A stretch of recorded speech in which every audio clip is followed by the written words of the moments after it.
दार्शनिक थे जिनका नाम था क्यू गुरफर्ड।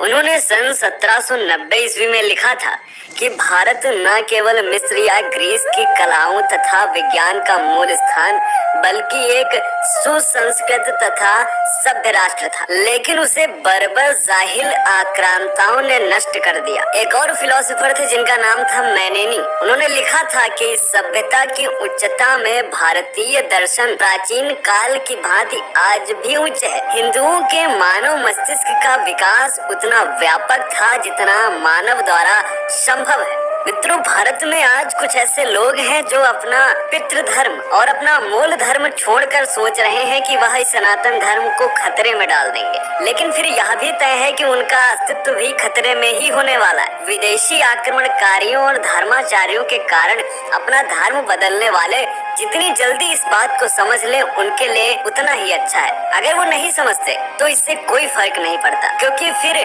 हिंदुओं का ही नहीं उनके भी बच्चों का वैसा ही भविष्य होगा जैसा कि सीरिया और इराक के बच्चों का है। खैर, आज हम बात करने वाले हैं कुछ प्रसिद्ध दार्शनिकों और वैज्ञानिकों द्वारा की गई हिंदू धर्म के भविष्य पर भविष्यवाणियां। वर्तमान में भारत में हिंदू धर्म की क्या स्थिति है यह आप सभी जानते हैं। फ्रांस के एक दार्शनिक है जिनका नाम है रोमान रोला। वह नोबेल पुरस्कार विजेता भी रह चुके हैं। उन्होंने कहा था कि अगर विश्व में कोई धर्म श्रेष्ठ है तो वह हिंदू धर्म है। उन्होंने अपनी पुस्तक prophets of the new India के पृष्ठ संख्या 51 पर लिखा था कि मैंने यूरोप और मध्य एशिया के सभी मतों का अध्ययन किया है, परंतु मुझे उन सब में हिंदू धर्म ही सर्वश्रेष्ठ दिखाई देता है। मेरा विश्वास है कि इसके सामने एक दिन समस्त जगत को झुकना पड़ेगा। पृथ्वी पर केवल एक स्थान है जहाँ के जीवित व्यक्तियों ने प्राचीन काल में अपने सपनों को साकार किया है और वह है भारत। मित्रों, आपको बताते चले कि यहाँ रोमान रोला ने जो झुकने की बात कही है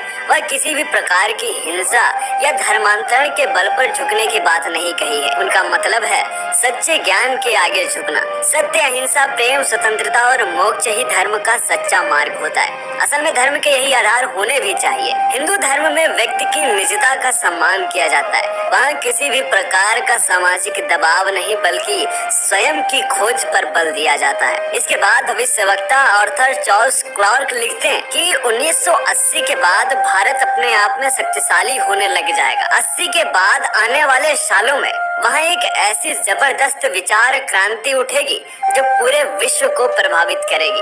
भारत का धर्म और अध्यात्म पूरा विश्व स्वीकार करेगा। इसके बाद वह लिखते हैं कि 20वीं सदी के अंत से पहले एक देश विज्ञान की उन्नति में सब देशों को पछाड़ देगा, किंतु भारत की प्रतिष्ठा विशेषकर इसके धर्म और दर्शन से होगी जिसे पूरा विश्व अपना लेगा। यह धार्मिक क्रांति 21वीं सदी के प्रथम दशक में संपूर्ण विश्व को प्रभावित करेगी और मानव को आध्यात्मिकता पर विवश कर देगी। आज यदि हम देखें तो सऊदी अरब जैसे देश भी योग को अपना रहे हैं और यूरोप में हिंदू धर्म काफी तेजी से अपने पकड़ मजबूत कर रहा है। इस शताब्दी के महानतम भविष्यवक्ता पीटर हरकोस ने अपनी भविष्यवाणी में लिखा था कि भारत में आध्यात्मिकता तथा धार्मिकता की जो लहर उठेगी वह सारे विश्व में छा जाएगी। अगर हम फ्रांस के विद्वान क्रूजर की बात करें तो उन्होंने लिखा था कि यदि पृथ्वी पर कोई ऐसा देश है जो स्वयं को मानव जाति का पालना होने की घोषणा करने का अधिकारी है अथवा प्रारंभिक सभ्यता का दृष्टा है, जिसकी सभ्यता की किरणों ने प्राचीन विश्व के सभी भागों को आलोकित किया है, जिसने ज्ञान के वरदान से मनुष्य को द्विज बनाया है, प्राकृत से संस्कृत किया है,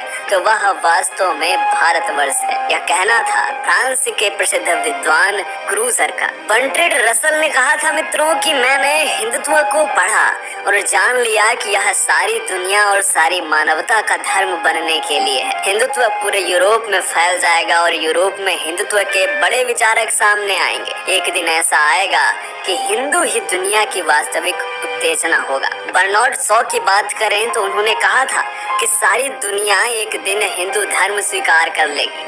अगर यह वास्तविक नाम स्वीकार ना भी कर सकी तो रूपक नाम से ही स्वीकार करेगी।